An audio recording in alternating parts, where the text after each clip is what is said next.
Baba yetu katika jina la Yesu tunasema asante Bwana kwa sababu ya neema yako. Alfajiri hii ya leo tena Bwana imependeza tuendelee kuwa hai.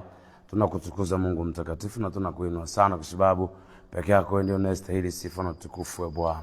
Baba asante kwa sababu uko pamoja nasi hata wakati huu, tena tunakuomba wakazungumze nasi ya Bwana. Mabwana tunaomba tuendelee kukusikia katika jina la Yesu Kristo mwana Mungu aliye hai. Baba tukaendelee kusikia sauti yako tena ya Bwana kwa jina lenye nguvu na takatifu na la Yesu Kristo aliye Bwana. Amen. Karibu sana mtu wa Mungu. Mungu akubariki sana kwa vile ambavyo unaendelea kuungana nasi kwa njia ya mtandao na ambao wanaendelea kuwa pamoja na sisi hapa. Mungu akubariki mno. Yesu aendelee kukuzidisha katika jina la Yesu. Basi wacha tuendelee tena. Mungu ametupa neema ya ujumbe unaosema nafasi, position, na tumeangalia Mungu ametupitisha katika maeneo kadhaa. Lakini kabla ya kwenda kule kwenye baadhi ya mambo ya kuangalia hapa machache, naomba nikukumbushe hivi mpendwa mtumishi wa Mungu ya kwamba jana nilisema nafasi yoyote ile ulionayo ni dhamana umepewa. Do you know why? Sana sana nikizungumzia habari ya utawala zaidi, habari za uongozi zaidi, tukiacha maisha ya mtu mmoja mmoja. Uongozi iwe ni ngazi ya familia, iwe ni ngazi ya ile inaitwa ubalozi wa nyumba 10, iwe ni ngazi ya wenyekiti wa kitongoji, iwe ni ngazi ya utendaji wa kata ama vinginevyo wa kijiji, unajua mwenyewe, iwe ni ngazi ya tarafa kwa wale maeneo bado na tarafa, lakini iwe ni ngazi ya wilaya, iwe ni ngazi ya mkoa, iwe ni ngazi ya kitaifa, in any nation duniani. Ni hivi ufahamu kwamba mwenye kuwatawala watu au anayetawala watu, tawala mkuu wa watu ni Mungu. Kwani kukumbusha, tawala mkuu wa watu ni Mungu. Yeye ndiye mtawala mkuu. Sasa yeye anapokuwa ndiye mtawala mkuu, amekupatia dhamana wewe ya kusimama badala yake. So ni kusema hivi, kiongozi yoyote anasimama mbele ya watu badala ya Mungu, unafanya badala ya Mungu. Na kukumbusha tu mpendwa, kiongozi yoyote wa ngazi yoyote unasimama badala ya Mungu. In your family, if your father, you are standing instead of God. Yes, unasimama badala ya Mungu. Umewekwa pale ufanye kwa niaba ya Mungu, on behalf of God. Unafanya kwa niaba ya Mungu. Mungu amekuamini, amekupa hiyo dhamana. So usije ukadhani wewe una bahati. Naomba uelewe, uongozi sio bahati, uongozi ni mpango. Na tumesoma kwenye Warumi 13 mstari wa kwanza na wa pili, anaposema kila mtu anaitii mamlaka iliyokuu, kwa sababu kuna mamlaka isiyotoka kwa Mungu. Kwa hiyo anayepingana na mamlaka, anasema anapingana na agizo la nani? La Mungu. So naomba ushike hivi, nafasi yoyote ile ulionayo, ninarudia kusisitiza, nafasi yote ulionayo, hii imetokana na Mungu, na Mungu amekuweka hapo kwa niaba yake, kwa sababu mtawala wa watu ni Mungu. Atusaidie Mwokozi Yesu. Mungu ndiye mtawala wa watu. Kwa hiyo unapopata nafasi mahali popote, kumbuka hii umepewa ufanye badala ya Mungu. Kwa hiyo kuwa makini na matumizi hayo. Ni kweli una mamlaka ya kuidhinisha kitu chochote kwa wakati wowote, lakini kuwa makini, kwa sababu kwenye huo uidhinishaji, naomba nikuambie, nikukumbusha hivi mpendwa mtumishi Mungu, ikiwa unasimama badala ya Mungu, Mungu amekupa hiyo dhamana. Kumbuka hivi, jitahidi kutenda haki, kwa sababu Mungu asingewatendea udhalimu watu. Amekupatia nafasi ili utende haki, ili uwe mtu wa kweli, ili uwe mtu mnyoofu, usifanye yaliyo mabaya. Atusaidie Mwokozi Yesu. So usije ukajichanganya ukawa unafanya utakavyo, kwa sababu unaona wewe uko na full mandate. Sawa, uko na mamlaka yote, lakini kumbuka hii umepewa na Mungu, haujapewa na watu, hujajipea mwenyewe. Naomba ukumbuke hivi, kuna hata kama ulimuua kiongozi mwingine aliyekuwepo ukakaa wewe, hata kama ulimnyang'anya mtu hiyo familia yake, ulimnyang'anya mtu mke wake, kumbuka Mungu angeweza kukuzuia usinyang'anye hiyo familia. Mungu angeweza kukuzuia usinyang'anye huyo mwanaume kutoka kwenye ile familia nyingine. Na kuambia kuwa makini sana, kuwa makini sana. Mungu angeweza kukuzuia usimuondoe mwenzako hapo kwa fitina. Wewe ni meneja sahihi, lakini kwenye umeneja wako ulimuondoa mtu kwa fitina, ulimfitini mwingine, wewe ukakalia kiti. Ni sawa. Kumbuka hivi, Mungu angeweza kukuua kabla ufanikiwe kufitini. Mungu angeweza kukuua, lakini amekuacha ukafitini, akaruhusu ukalie nafasi. Kuwa makini bro, nakuambia kuwa makini. Kila nafasi unayopata Mungu ameruhusu ukae hapo, na nakuambia hakuna nafasi ambayo hutadaiwa. Ninarudia tena, hakuna nafasi ambayo mwanadamu amepewa duniani ambayo hataulizwa hesabu yake. Ninarudia tena mara nyingine uelewe, nasema hivi, hakuna nafasi yoyote ile duniani Mungu amempa mtu ambayo hatauliza hesabu yake. Haipo. Kila nafasi, every position utatoa hesabu mbele za Mungu. Huna namna. So, ni muhimu sana kujua, ni muhimu sana kuwa makini na namna ambavyo unaitumia nafasi ulionayo. Hiyo ni nafasi ya wenyekiti wa kitongoji, kuwa makini. Kuwa makini. Una nafasi ya kusimamia rasilimali kadhaa za kitongoji, kuwa makini. Kwa sababu Mungu atakuhoji nafasi ya wenyekiti aliyokuwa amekupatia. Nafasi ambayo aliruhusu ukalie, utasema mimi si nilimfitini fulani akaondoka. Sawa. Unadhani ulijipigania? Sawa. Umejipigania, Mungu akaruhusu ukae hapo. Narudia hivi kusisitiza kwamba Mungu angeweza kukuua before ufanye hivyo. Lakini alikuacha ukafanikisha fitina zako, ukakalia kiti. Atakuuliza mahesabu. Una namna, atakuuliza mahesabu. So ni muhimu sana kuwa makini unapokaa. Acha kuwaonea watu, acha kuwanyanyasa watu, acha kuinyanyasa familia yako. Una uwezo wa kuitunza, itunze. Tunarudia, wewe ni baba, una uwezo wa kuitunza familia yako. Wachana na mambo inaitwa michepuko, wachana nayo, tunza familia yako. Narudia, yani unayo nafasi ya kuitunza familia yako. Achana na mambo ya michepuko bro, achana na mambo ya michepuko. Mwanamke, wachana na mambo ya michepuko, tunza mumeo, tunza familia yako. Kwa sababu Mungu atakuuliza nafasi ya mke uliokuwa nayo, nafasi ya mke uliokuwa nayo, Mungu atakuuliza.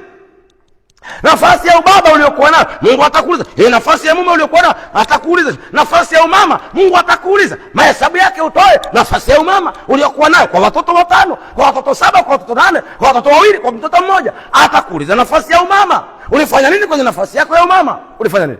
Mungu atakuuliza. Ndio, Mungu atakuuliza kwenye nafasi yako ya ubaba. Ulifanya nini kwa familia yako? Ulifanya nini?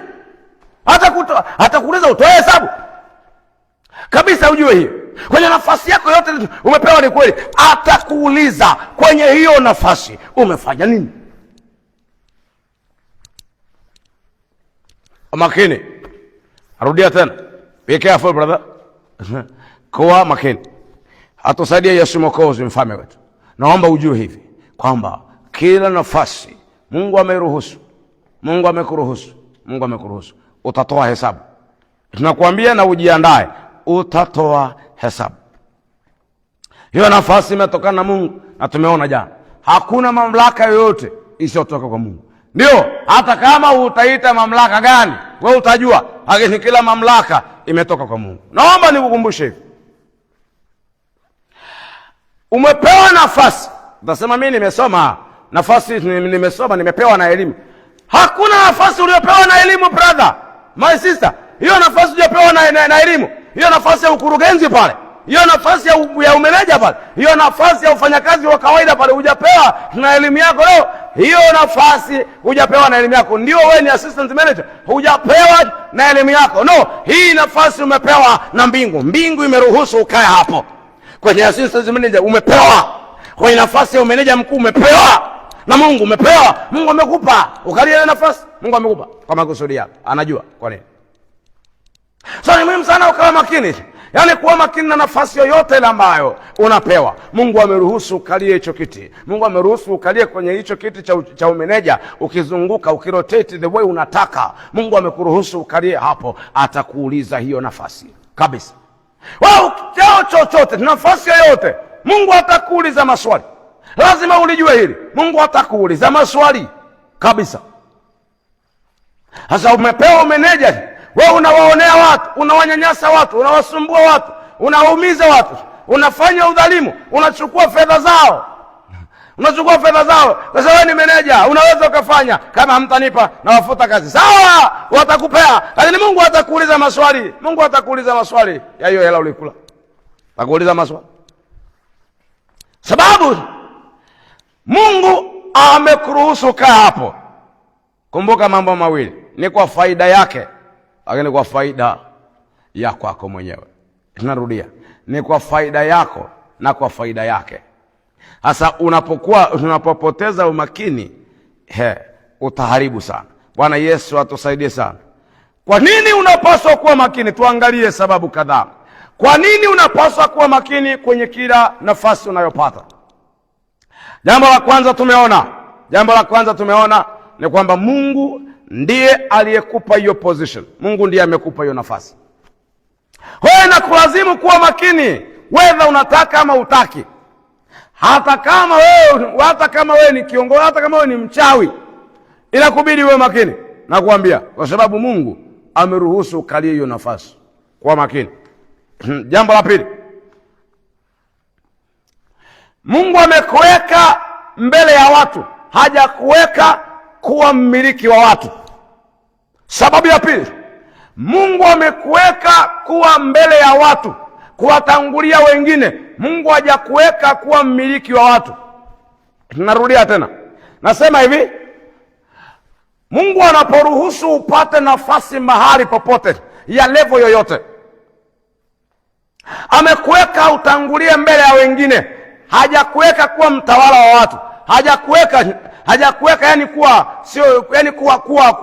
kuwa mmiliki wa watu. No, Mungu hajakupa kumiliki watu. Mungu amekupa kukaa mbele ya watu wengine, wafuate hatua zako. Narudia, Mungu amekupa kukaa mbele ya watu, ukae mbele ya watu wengine. Hajakupa kuwamiliki watu. Mungu hajakupa umiliki wa watu. Umiliki wa watu unasalia kuwa wa kwake, lakini amekupa wewe nafasi ya kukaa mbele ya wengine, waongoze wengine. Mungu angeweza kuweka mtu mwingine badala yako. Wako watu wazuri kuliko wewe, lakini Mungu ameruhusu ukae wewe. Amekuweka tu mbele ya watu. Kumbuka, hajakuweka kuwa mmiliki wa watu. Mungu hajakumilikisha watu, watu ni wa kwake. Mungu hajakumilikisha watu, amekuweka tu ukae mbele ya watu, wala hajakuweka juu ya vichwa vya watu uwakalie watu. Hapana, amekuweka ukae mbele ya wengine, waonyeshe example, utembee mbele yao, wafuate mwendo wako. Wewe popote pale, if you're a leader, wewe ni kiongozi mahali popote, kama wewe ni kiongozi, kumbuka Mungu hajakupa kumiliki watu. Mungu amekupa kuongoza watu. Mungu amekupa kusimama mbele ya watu. Angeweza kuwaongoza mwenyewe kwa namna anavyojua, lakini amekupa nafasi hiyo usimame mbele ya watu kwa makusudi yake tu. Amekupa hiyo nafasi usimame mbele ya watu, uende mbele yao, wakufuate nyuma. Amekupa hiyo nafasi. So, narudia tena, hii ni sababu ya pili ambayo inakubidi uwe makini, kwa sababu Mungu hajakupa kumiliki watu, amekupa kukaa mbele ya watu au kuongoza watu. Hajakupa kumiliki. Haujapewa hati miliki ya watu. So, wacha kuwaonea watu, wacha kuwadhalimu watu, wacha kufanya udhalimu, wacha kuwadhulumu watu, wacha kuwaumiza watu. Umepewa nafasi ya kuwaongoza watu, hujapewa nafasi ya kuwamiliki watu. Huna hati miliki ya watu. So, usiwafanyia unachotaka, fanya anachotaka aliyekuweka. Na aliyekuweka anataka nini? Narudia tena, Mungu amekupa kuongoza watu, hajakupa kumiliki watu. So, fanya kila anachokitaka Mungu. Na Mungu anataka nini? Anataka haki na kweli. Haki na kweli isimame. Haki lazima. Kwa unapokuwa mbele ya watu, kuwa mtu wa haki. Umepewa kuongoza watu, kuwa mtu wa haki. Hata kama wewe ni dhalimu, wacha na udhalimu wako, nenda kaufanye huko unakokujua kwingine, huko kwenye dunia nyingine. Lakini huku ambako ni kwa Mungu, acha kabisa. Kama unataka kufanya udhalimu, wewe nenda jehanamu, nenda kuzimu kule, kafanya udhalimu. Lakini huko duniani kuwa makini, watu hawa ni wa Mungu. Nakwambia, Bwana Yesu na atusaidie sana. Muhimu sana. Tusome kitabu cha Mathayo sura 25 mstari 45. Mathayo 25:45. Na neno la Kristo linasema hivi: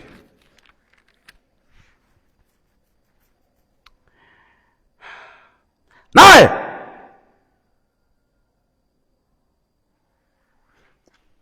ndio Mathayo 25:45 anasema hivi,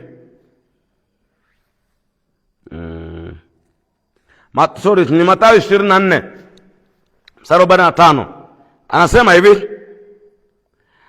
ni nani basi yule mtumwa mwaminifu mwenye akili?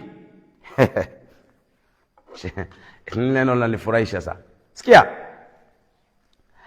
ni nani basi yule mtumwa mwaminifu ambaye ndani yake ana akili? Ambaye ndani yake ana akili. Jamani, sio mimi. Sikia, naomba nirudie. Ni nani basi yule mtumwa mwaminifu mwenye akili? Mtumwa mwaminifu ambaye ndani yake kuna akili. Mtumwa asiye mwaminifu ndani yake hakuna akili. Mwaminifu manake anafanya kile ambacho Bwana mwenye kumweka amemwekea, kile ambacho mwenye kumweka amemwagiza afanye. Narudia, mtumwa mwaminifu ni yule ambaye anafanya kile ambacho bosi wake anataka afanye. Kama hafanyi hivyo, huyo sio mtumwa mwaminifu. Na kwa tafsiri hii hana akili, maana mtumwa mwaminifu ana akili. Biblia inaeleza hapa, ni nani basi yule mtumwa mwaminifu mwenye akili? Mwenye akili ambaye bwana wake alimweka juu ya nyumba yake awape watu wake chakula kwa wakati wake. Anasema, heri mtumwa yule ambaye bwana wake ajapo atamkuta akifanya hivyo. Sikia, ni kusema nini? Angalia nafasi uliopewa wewe. Kwa Mungu ni mtumwa wa Mungu, kwa sababu unafanya badala ya Mungu. Wewe ni mtumwa wa Mungu. Hivyo kuna mtu ananielewa hapa? Yes, wasifiwe. Unafanya badala ya Mungu, na kwa sababu hiyo, kwa kuwa unafanya badala ya Mungu, kuwa makini, maana mtumwa mwaminifu anafanya kile ambacho bwana wake amemwagiza afanye. Mtumwa mwaminifu na mwenye akili anafanya kile ambacho bwana wake anamwambia afanye. Mtumwa mwaminifu ni yule mwenye akili ambaye anajua ameagizwa kufanya nini na anapaswa afanye nini. Kabla hujaingia kwenye nafasi yoyote, hata kama wewe ni mpagani sawa, lakini kabla hujaingia kwenye nafasi yoyote, tafuta kwanza kujua ile nafasi inapaswa nini, kinapaswa kifanyike pale. Anayekalia ile nafasi anapaswa afanye nini na nini na nini na nini. Ukishajua, jiingize pale au ingia hapo ukiwa umejiandaa kuyafanya. Sasa kama hujajiandaa kuyafanya na ukayaacha kuyafanya, tafsiri hii inaniambia kwanza wewe si mwaminifu kwa sababu huna akili. Namba 2, hukumu ya jehanamu inakusubiria kwa sababu umefanya tofauti na vile ambavyo bwana wako mwenye kukupa nafasi alitaka kufanya. Si Mwokozi Yesu asaidie. Ndio. According to the Bible. Yes, in this verse. Matthew 34:45 to 46. Can you see it? Yes. Go and read yourself. The Bible says, very clear. Go and read yourself and pray for it. Nataka ujue hivi, penda mtumishi wa Mungu, ni heri ukajua sababu ya wewe kuwekwa hapo, na kuomba tena mpendwa, kwamba rudi chini, tafuta kujua mwenye kukalia hiyo nafasi anapaswa afanye nini na nini na nini. Ukishayajua hayo, naomba yafanye hayo kwa uaminifu. Kama ulikuwa uyafanye, tubia ulioyafanya mwanzo, alafu uanze kuyafanya sasa. Narudia, nasema hivi, Ukishayajua yale ambayo anayekalia kiti alipaswa afanye, kama ulikuwa ufanyi, rudi kwenye toba, halafu baada ya hapo nenda fanya kile ambacho hiyo nafasi inapaswa ifanye. Kwa sababu tofauti na hivyo, mambo mawili yanatokea hapa. Kwanza, wewe si mwaminifu kwa sababu huna akili according to the Bible. Namba 2, hukumu ya jehanamu inakungojea pale. Hukumu ya jehanamu na haitakuacha salama. Ndugu, haitakuacha salama. Unadhani Mungu atakuacha uende tu? Ni uongo, sio kweli. Hukumu ya jehanamu haitapita, yani lazima ikupate. Na zaidi sana, kumbuka hivi, aliyekuweka anataka hesabu yake. Amekuweka juu ya watu 100, anataka hesabu ya watu 100. Uliwafanyia nini? Amekuweka juu. Kadri unavyokuwa juu ya watu wengi, ndivyo na hesabu yako inavyokuwa kubwa unayopaswa kutoa. Mungu amekuweka kuwa kiongozi wa watu kiroho. Wewe ni mchungaji, wewe ni bishop, wewe ni kiongozi fulani, mzee wa kanisa kanisani. Narudia tena, kabla uwe mchungaji, kabla ukuwe mzee wa kanisa, kabla ukuwe chochote kanisani, kabla ukuwe askofu, tafuta kwanza kujua nafasi ya askofu. Mtu anapaswa kufanya nini na nini na nini na nini akiwa pale. Ukishajua, ingia pale uko umejiandaa kufanya na ufanye. Maana usipofanya, Mungu hata kuheshimu ati wewe ulikuwa mtumishi. No! Nafasi ile atakuuliza vile vile yaliyokupasa kufanya na uliyoyafanya. Utatoa hesabu. Na hiyo nafasi huende ikakunyima mbingu. Narudia, hiyo nafasi ya uaskofu huenda ikakunyima mbingu. Hiyo nafasi ya uchungaji huenda hiyo ikawa sababu ya kukosa mbingu.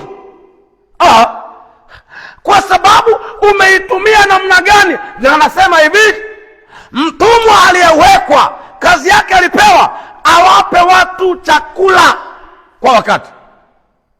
Anasema hivi, mtumwa yule mwema na mwaminifu mwenye akili anafanya hivyo kama maagizo yanavyotaka kwenye nafasi aliyosimama. Asiye mwaminifu na asiye na akili, asiye mwaminifu kwa sababu hana akili, yeye hafanyi hivyo, na bwana wake atakapokuja atauliza mahesabu. Wewe ni mchungaji, chunga vile ambavyo unalisimamia kundi la Bwana kwa makini sana. Hiyo nafasi ya uchungaji hujapewa hati kwa sababu unajua kuomba sana. Hiyo nafasi ya uchungaji hukupewa hati kwa sababu wewe umeokoka miaka mingi. Hiyo nafasi ya uchungaji hukupewa kwa sababu hati wewe si ni mrefu kuliko wengine, wala hukupewa kwa sababu hati umesoma theology. Hiyo nafasi ya uchungaji hukupewa kwa sababu ya theology yako. Hiyo nafasi ya uchungaji hukupewa kwa sababu unajua kuongea sana, sio kwa sababu unajua kupangilia maneno. Hiyo nafasi ya uchungaji umepewa. Mungu ameruhusu usimame uongoze watu wake. Mungu amekuruhusu. So tunapokuwa wewe ni mchungaji, kuwa makini na vile ambavyo unalisimamia kundi la Bwana. Kwa sababu narudia tena kukuhakikishia mbele za Bwana Mungu aliye hai, nafasi uliopewa huenda ikakunyima mbingu kama utajua namna ya kuitumia. Haijalishi ni political ama ni religions. Haitajalisha. Inawezekana ni religious ama ni political. Kuwa makini. Hiyo ni ya kidini au ni ya kisiasa. Kuwa makini namna unavyosimamia hiyo nafasi, namna unavyoitumia hiyo nafasi. Kuwa makini. Watu wengine wakipata nafasi kanisani kuwa mchungaji, ndio anafuja mali ya kanisa, ndio anatumia anavyotaka. Kuwa makini, hesabu inakuja, utatoa. Ndio wengine wanapata nafasi kwenye siasa, ndio kwanza wanafanya ufisadi. Sawa, hesabu utaitoa, na jehanamu inakungojea kule. Hesabu utatoa. Kwa makini. Ndio, hakuna namna nyingine, ni mambo mawili tu. Uchague mojawapo, uende jehanamu ama ufanye haki. Chagua mwenyewe. Atusaidie Kristo Bwana, mwamba mwokozi na nguvu zetu.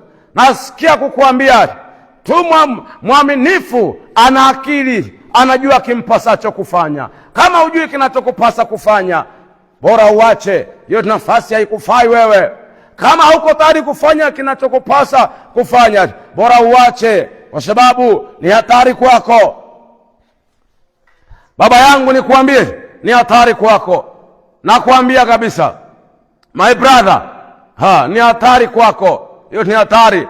Bora uache, bora uondoke kwa hiyo nafasi. If you don't know what to do there, if you don't know what, if you don't know what God wants, yes, just resign yourself. Resign yourself, brother. Just because that is very natural in your life.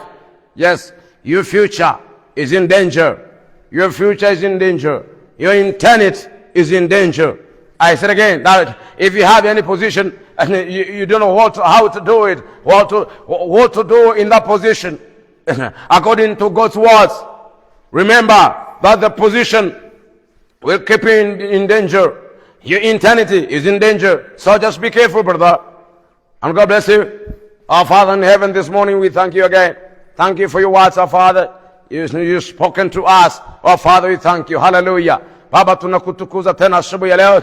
Baba, tunakuinua tena kali brahanda liabrazogo brahazegedi. Haleluya Bwana. Yesu, ninakuomba pokea utukufu na sifa, heshima na dhamani za kwako, na wewe unadumu hivyo Bwana, katika jina la Yesu. Baba, asante kwa pendo lako.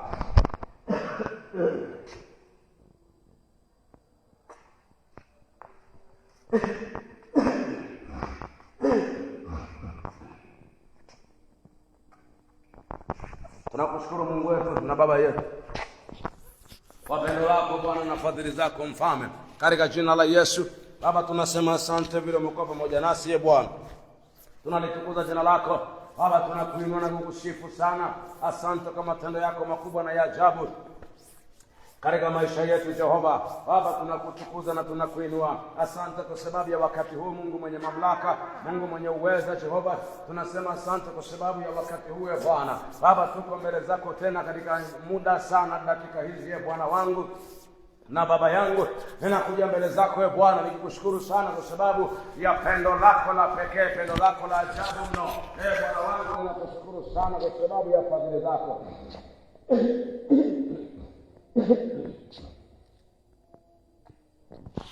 Asante Bwana kwa vile ambavyo Mungu mtakatifu umezungumza na sisi Bwana katika asubuhi ya leo kuhusiana na nafasi Bwana. Baba, tunaomba neema yako na iwe juu yetu tena Jehova. Neema yako Bwana mabwana na iwe juu yetu katika jina la Yesu. Baba, tuna haja na wewe Mfalme wa utukufu. Katika jina la Yesu Kristo mwana Mungu aliye hai. Jehova, tunaomba neema yako iwe juu yetu tena katika asubuhi ya leo. Baba, na tupate kibali machoni pako Mungu mwenye mamlaka. Bwana wangu na Baba yangu, katika jina la Yesu, na tupate kibali machoni pako Bwana, kwa jina lenye nguvu na takatifu mno la Yesu Kristo uliye Bwana. Baba, tunaomba tupate kibali machoni pako Mfalme, katika asubuhi ya leo. Mfalme wetu, tunakuomba tupate kibali mbele zako Bwana, kwa jina la Yesu Kristo Mwana wa Mungu uliye hai. Baba yangu, Mungu wangu mwaminifu, mtakatifu Jehova. Baba, tunaomba tupate kibali machoni pako. Mfalme, ukatukubali Bwana, katika jina la Yesu Kristo mwana Mungu aliye hai. Baba, tunakuomba utupe neema ya kuweza kuyaishi makusudi yako Bwana, kwenye kila nafasi ambayo Bwana tumepata kwa namna yote Bwana mabwana. Hakuna umeruhusu tukalie hizo nafasi, umeruhusu tukae hapo kujua kwamba ni wewe umetuweka na umetuweka kwa makusudi yako Mungu wetu. Baba, tunaomba neema yako Mfalme, katika jina la Yesu Kristo mwana wa Mungu uliye hai. Bwana mabwana, tunaomba neema yako na iwe juu yetu, katika jina la thamani la Yesu Kristo uliye Bwana, mwamba mwokozi na nguvu zetu Jehova. Baba, tunaomba neema yako, ukakupe neema Bwana ya kuyafanya uyatakayo, ya kuyafanya uyatakayo Bwana wangu na Baba yangu, katika jina lenye thamani kubwa sana na takatifu mno la Yesu Kristo aliye Bwana. Wewe uliye mwamba mwokozi na nguvu zetu Jehova, tunakuomba Bwana, katika jina la Yesu Kristo mwana wa Mungu aliye hai.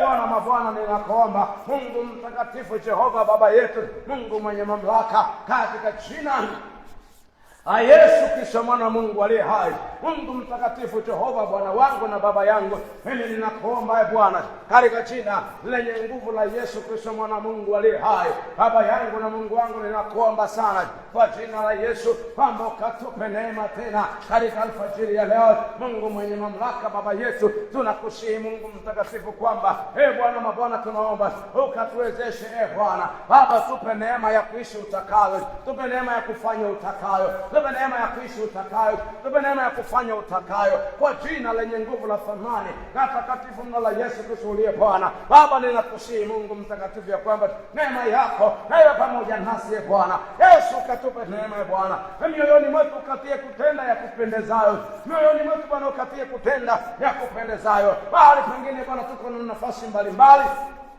lakini tunazitumia vibaya, tunazitumia tofauti na vile ulivyotaka wewe. Baba, ninakuomba Bwana, hata kwa wale walio viongozi, wengine sisi ni viongozi kwenye familia zetu, wengine ni viongozi Bwana kwenye maeneo mbalimbali, kwenye nyumba kumi, ni viongozi kwenye vitongoji, ni viongozi kwenye vijiji, kwenye kata, ni viongozi Bwana kwenye wilaya, ni viongozi kwenye mikoa, ni viongozi kwenye taifa. Jehova, ninakuomba ukampe kila mmoja kufanya kile ambacho wewe unakitaka kwa jina la Yesu Kristo mwana Mungu aliye hai.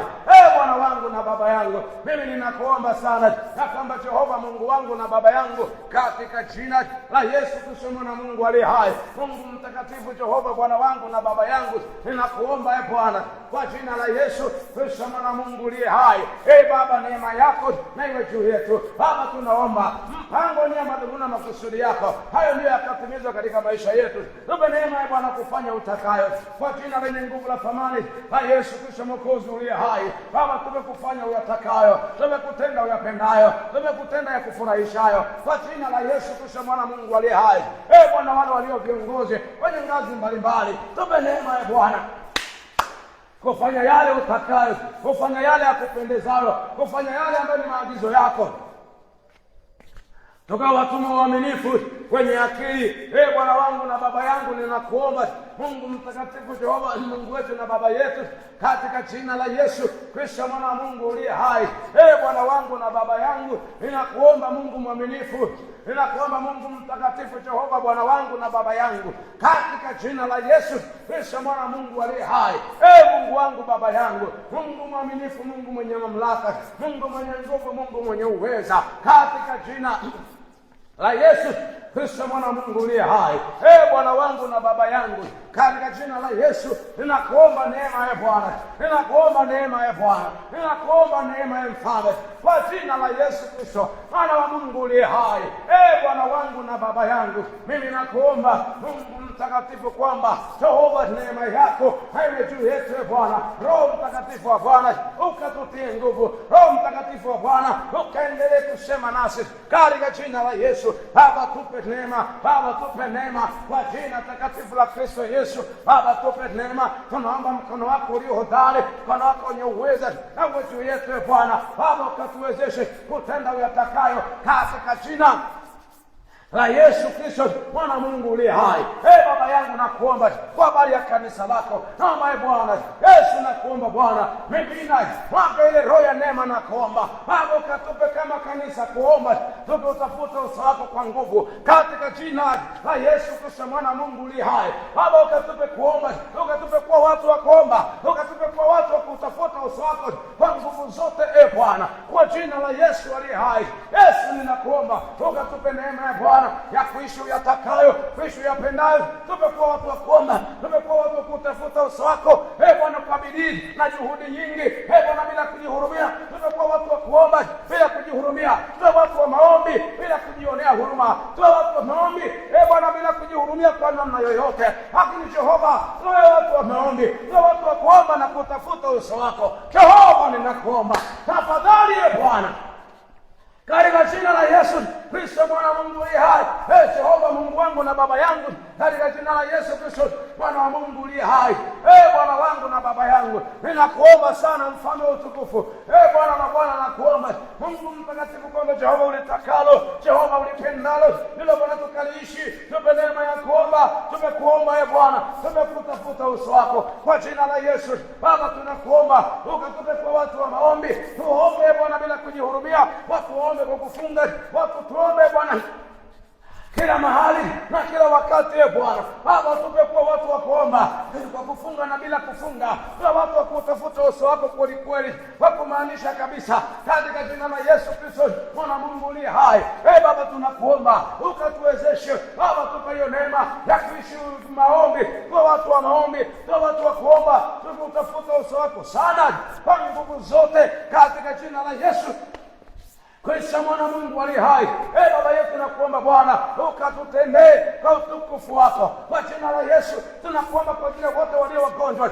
nakuomba Bwana kwamba ukawaguse wenye magonjwa mbalimbali. Wengine wana changamoto kwenye figo, wengine wana shida kwenye figo. Yesu, nakuomba Bwana ukawaponye, waponye Bwana kwa jina la Yesu. Ninakuomba waponye, naomba waondolee mateso hayo, naomba waponye. Wengine wana changamoto Bwana kwenye matumbo ya uzazi, wanawake naomba ukawaponye, funga matumbo yao, wape uzao wa kiume na wa kike, wape watoto, wape kupata kwa jina la Yesu aliye hai. Ninakuomba Bwana, wape kupata katika jina la Yesu. Wapatie uzao, wapatie watoto kwa jina la Yesu. Wenye maumivu ya kichwa kinachodumu, kinatokea muda mrefu hawajapona, wala maumivu yanajirudia, Yesu nakuomba gusa miili yao, ponya kwa jina la Yesu. Wenye changamoto za ansa, vidonda vya tumbo hivyo, Yesu nakuomba ponyaji, ondoa kwa jina la Yesu, wakaponywe, wakawe wazima katika jina lenye thamani la Yesu aliye hai. Baba, ninakuomba uwaguse, ukawafungue wenye kuteswa na nguvu za giza, nyumba zao zina maruerue, hawezi kulala vizuri. Yesu nakuomba waondolee, ukawaponye kwa jina la Yesu, wakawe salama, wakawe wazima kwa jina la Yesu Kristo mwana wa Mungu aliye hai. Baba, ninaomba neema yako na iwe juu ya watu wako, mkono wako ulio hodari na iwe juu ya watu wako Bwana. Baba, ninakumbuka watetee, wengine wana vita kwenye eneo lao la uchumi. Yesu, nakuomba watetee kwenye biashara zao, wana vita. Uchawi na ushirikina unafanyika sana kuwaumiza, kuzuia biashara zao zisiendelee. Baba, ninakuomba ukanyoshe mkono wako, uwaguse na kuwafungua, hizo biashara zipate wateja kuanzia leo kwa jina la Yesu. Bidhaa zao zisilale, bidhaa walizoleta zisilale kwa jina la Yesu. Naomba zipate wateja kwa wingi kwa jina lenye nguvu la Yesu. Baba, ninakuomba watetee sana, wapiganie sana, waonekanie sana. Yesu, nakuomba watetee tu kwa utukufu wako. Wana vita kwenye kazi zao, karibu watafukuzwa kazi kwa sababu ya fitina zinazotengenezwa. Yesu, washindie hizo fitina zisiwapate katika jina lenye nguvu na takatifu la Yesu Kristo Mwokozi uliye hai. Baba, asante katika jina la Yesu Kristo mwana wa Mungu aliye hai. Bwana wangu, Baba yangu, mwamba wangu na nguvu zangu, Jehova, ninakuomba Mungu mtakatifu, Bwana wangu, katende katika jina lenye nguvu la thamani la Yesu Kristo. Naomba Bwana ukawalinde watu wako wanapoelekea kazini. Bwana wangu, naomba uwe pamoja nao, wanapoenda uwe pamoja nao. Bwana, wanapokuwa kazini uwe pamoja nao, na wanaporejea nyumbani uwe pamoja nao. Ninakuomba Bwana, uwepo wako ukatembee na wao, wape kwa watu wa kuomba, wakiutafuta uso wako kila wakati. Bwana, kwa jina la Yesu Kristo mwana wa Mungu aliye hai, naomba wakalindwe na kuwa salama kwa utukufu mkubwa sana wa jina lako Mwokozi Yesu, katika jina la Yesu Kristo mwana wa Mungu uliye hai. Asante Bwana kwa neema yako, katika jina la Yesu Kristo mwana wa Mungu uliye hai. Asante Bwana Yesu, katika jina la Yesu, amen. Mungu akubariki sana, nikutakie wakati mzuri sana.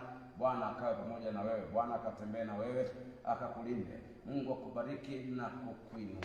Mungu akalikuze jina lako kwa jina la Yesu. Bwana akakupe kung'aa na kuongezeka. Bwana akakufadhili na kukuangazia nuru ya uso wake katika jina la Yesu. Mungu akubariki sana. Uwe na wakati mzuri. Tutaonana tena kwa neema ya Mungu. Amen.